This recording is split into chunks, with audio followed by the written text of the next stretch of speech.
will hear a number of different recordings, and you will have to answer questions on what you hear. There will be time for you to read the instructions and questions, and you will have a chance to check your work. All the recordings will be played once only. The test is in 4 sections.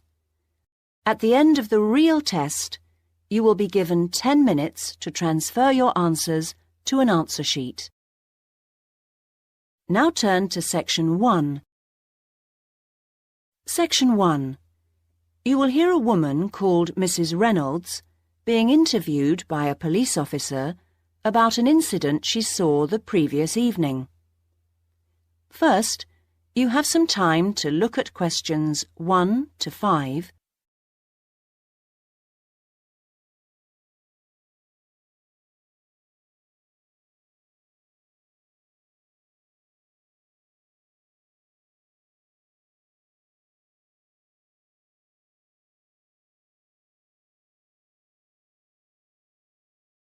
Listen carefully and answer questions 1 to 5. Well, if you can just tell me everything you remember. It doesn't matter how trivial it seems. What may seem unimportant to you may not be unimportant to us. OK, I'll do what I can, officer. Well, as I said, I'd just come out of the cinema on the high street, so it was about 8 o'clock, just before 8, in fact. I'd been to see a film with a friend, and she'd just gone off home. So I was just standing there wondering what to do, whether to go and have a cup of coffee somewhere or not. I was just standing there, minding my own business, when I suddenly heard someone shouting directly opposite me, outside the library. Not screaming, just shouting. It sounded like the voice of an elderly woman. "They've got my bag! They've got my bag!" she was shouting. Then these 2 men raced past me, going like the wind, straight down the street and round the corner into West Street. It all happened so quickly, I think they must have had a car waiting for them there, because I heard one drive off at top speed. Well, I didn't know what on earth to do, whether to try and chase them, whether to ring the police, or whether to go and see if she was all right. Another woman was running up behind me, so I shouted back at her to go and call the police. Anyway, when I got to the woman, she seemed to be all right, thank goodness. A bit shaken, but OK. I think I was much more upset than she was. But all in all, she was pretty calm. I don't think I would have been, but apparently it had happened to her once before, so maybe that's why. You know, I've got a friend who refuses to go out alone anywhere after 6 o'clock now. What's this town coming to? Before you hear the rest of the conversation, you have some time to look at questions 6 to 10.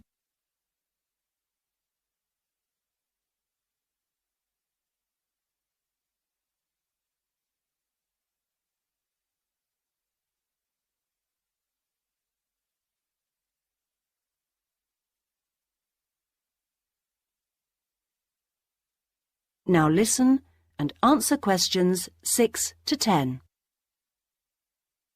Well, anyway, she just kept saying, "I didn't see a thing. I didn't see a thing." One of them had just pushed her from behind, and as she put out a hand to steady herself, the other one had just taken the bag from under her arm, and then he raced off across the road. I asked her what she'd had in it, and she said she'd had her purse with about £15 in it, but no chequebook or cards or things like that, and luckily she had her front door key in her pocket. Oh, and she'd had her bus pass taken too. Let's get back to the 2 men, if we can. Just tell me everything you can remember about them. Well, there was a younger one and an older one. Well, Let's start with the younger one, shall we? Well, age first then. He only looked about 17, not more, something like that. Neither very tall nor small. Sort of slim build. Not anybody you'd notice. Nothing particularly special about him. An ordinary-looking sort of bloke. He had curly black hair, which was quite long, but apart from that, as I say, not someone you'd notice in a crowd. Nothing really distinct about him at all. But the other one, the older one, he was different. Different? Yes, different. I feel as if I'd know him anywhere again. I got more of a look at him, because he ran across the road more slowly than the younger man.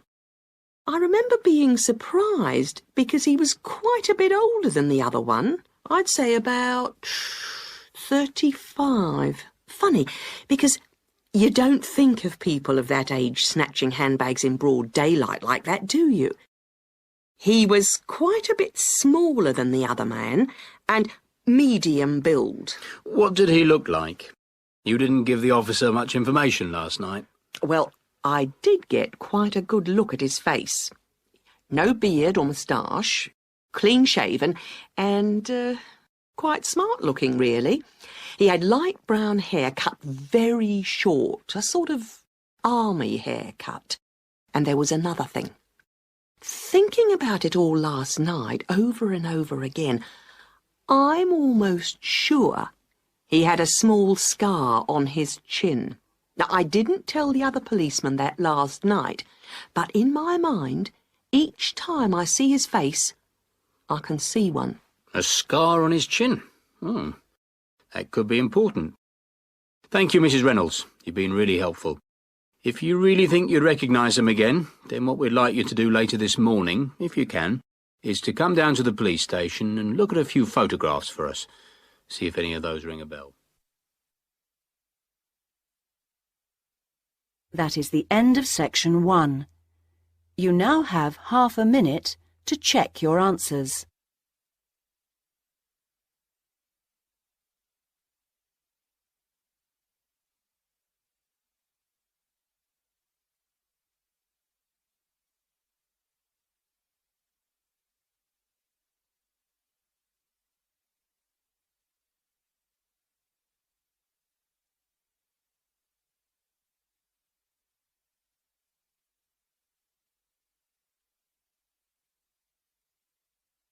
Now turn to section 2.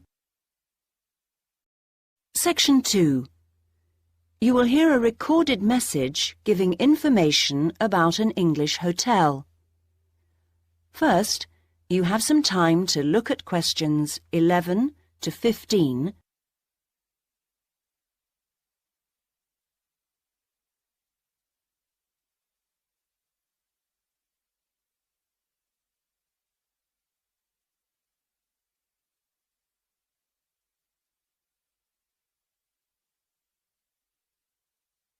Now listen carefully and answer questions 11 to 15. Welcome to the Bridge Hotel Information Line. The Bridge Hotel is part of the Compact Group, which is a large association of family-owned hotels offering a warm, friendly atmosphere and high-quality service at competitive prices. All of them cater for a wide range of people, from business to leisure clients. Set in a quiet residential area on the attractive outskirts of Belford, about 3 miles from the city centre, the Bridge Hotel is a popular choice for conferences. After recent refurbishment and expansion, it now has 25 double rooms and 20 singles. All 45 are en suite, with TV and coffee and tea-making facilities. The Bridge Hotel is set in 3.5 hectares of grounds, with an open-air swimming pool and 4 tennis courts. There is also a newly opened gym with fitness suite, which is considered one of the best equipped in the area. Non-resident membership is available. We have a fully licensed restaurant for residents and non-residents, which provides a wide range of dishes with a particular focus on dishes from around the world. For the discerning business customer, we have designated business rooms with phone links allowing full internet access. Our conference facilities cater for up to 200 delegates, and we are able to offer transport to guests to and from Birmingham Airport at a small extra cost.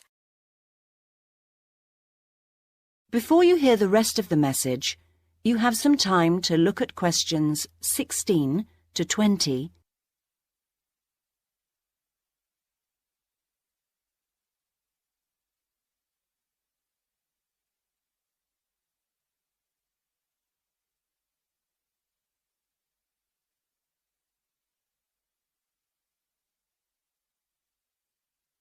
Now listen and answer questions 16 to 20. There now follows information about short break packages. Welcome to the Bridge Hotel Short Breaks information line. We offer 3 packages: 2-day, 3-day and 5-day. The 2-day costs £75 per person per night and includes full cooked breakfast and evening entertainment. Very popular for weekend getaways. The 3-day break costs £60 per person per night and, in addition to offers for the 2-day break, includes 1 4-course dinner. This allows guests to enjoy the full range of hotel facilities. The 5-day break costs £52 per person per night and, in addition to offers from the 2- and 3-day breaks, includes free beauty therapy on 2 days and a full-day pass to a golf club. This package is particularly popular with couples who want a completely relaxing break. If you would like more information about these special packages, call extension 3469 to speak to our customer service manager, John Martin. Thank you for calling the Bridge Hotel information line. That is the end of section 2. You now have half a minute to check your answers.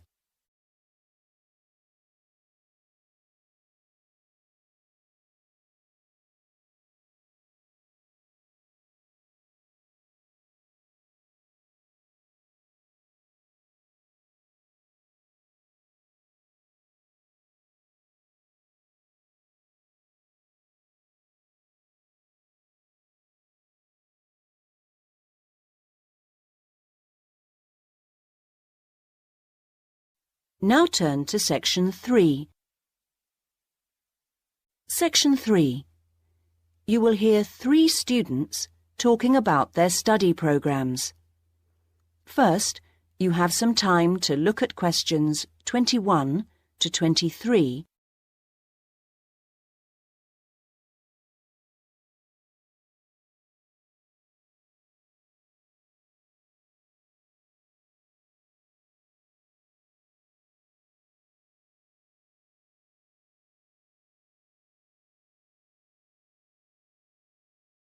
Now listen carefully and answer questions 21 to 23.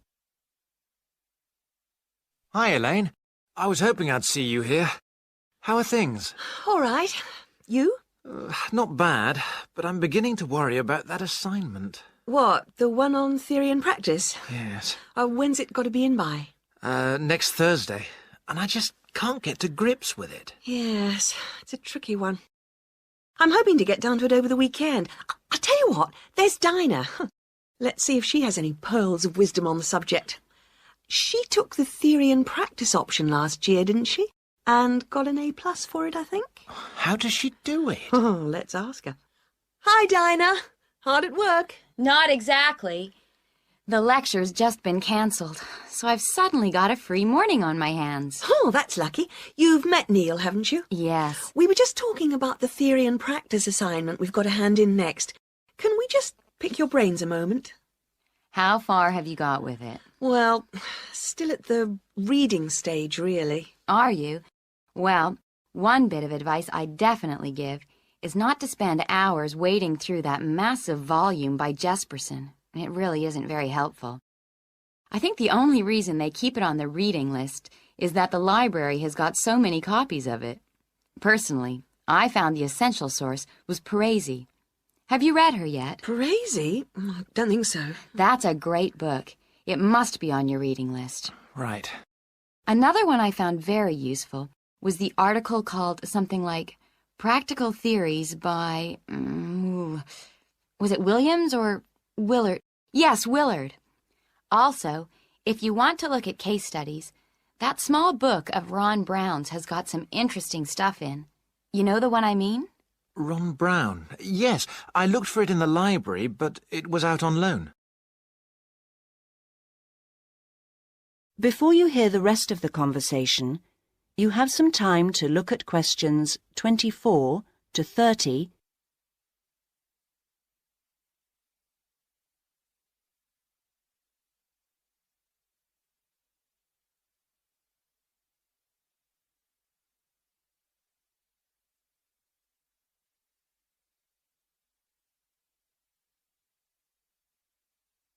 Now listen and answer questions 24 to 30. Yes, it's a very popular book. Did you try the recall system? The what? Don't you use the recall system? You should, you know.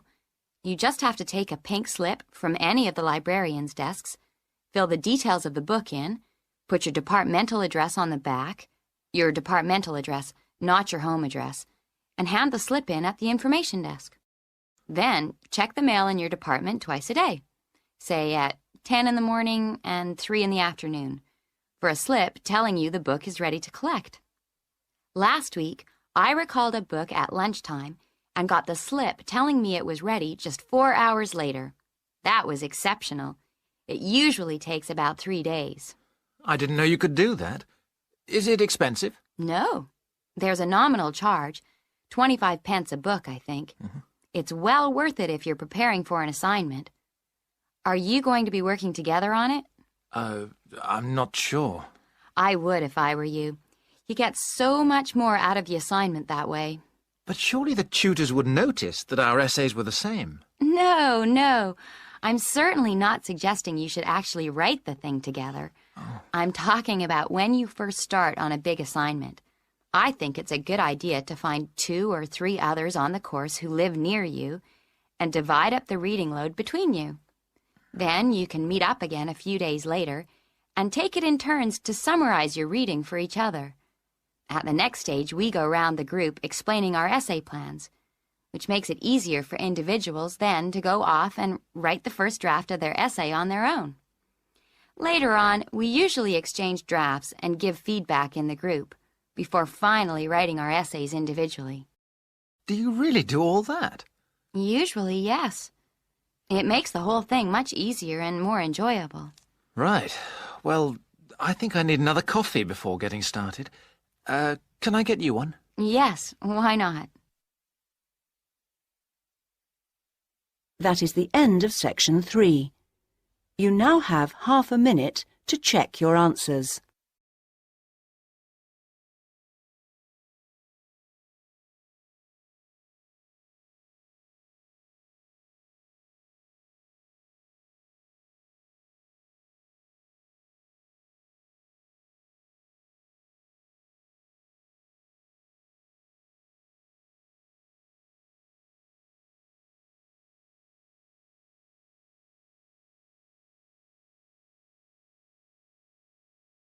Now turn to section 4. Section 4. You will hear a talk by a university lecturer in Australia on a type of bird called a peregrine falcon. First, you have some time to look at questions 31 to 40.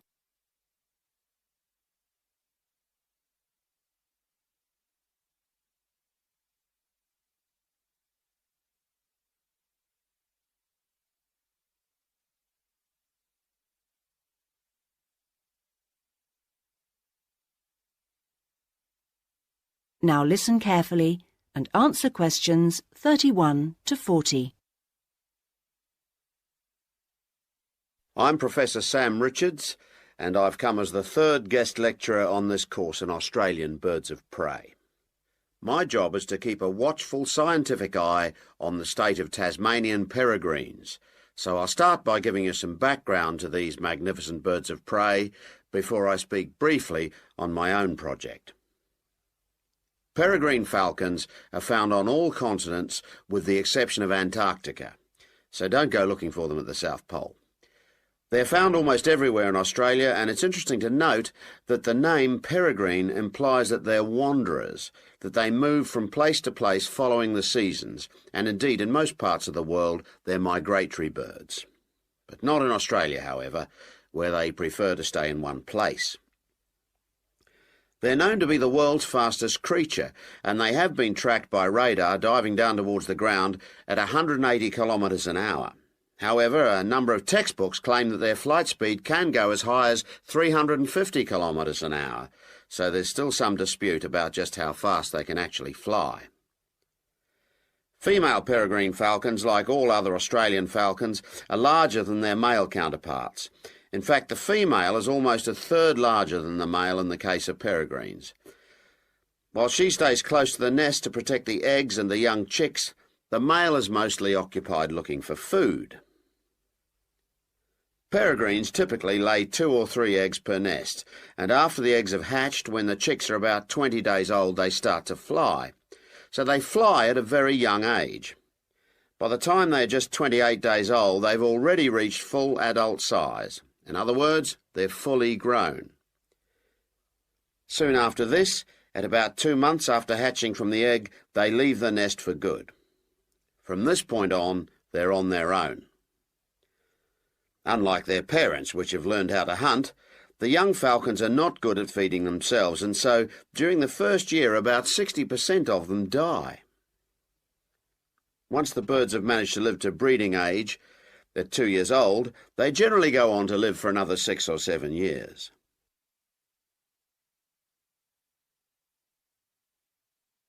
When we come across nests with young chicks, the first thing we do is catch the chicks before they're able to fly. We have to catch them at an early age. We then attach identification rings to their legs. These rings are made of colour-coded aluminium, and they allow us to identify the birds through binoculars later in their lives. Thirdly, because we need to know how many males and how many female chicks are being born, we note the sex of the chicks. Noting the sex of the birds is a vital part of our research, as I will discuss later. The next thing to do is to take a blood sample from the chicks. We take the blood sample so that we can check the level of pesticide in their bodies. Peregrine falcons can build dangerous quantities of pesticides in their bloodstream by feeding on smaller mammals, which in turn feed on crops grown on farms where pesticides are used. Finally, we check the birds thoroughly, really checking the birds for their general health. This whole process only takes a few minutes. In fact, most of our time in the field is actually spent trying to find the nests, not on the data collection itself. Well, that's all I have for you today. If you'd like to do some further reading... That is the end of section 4. You now have half a minute to check your answers.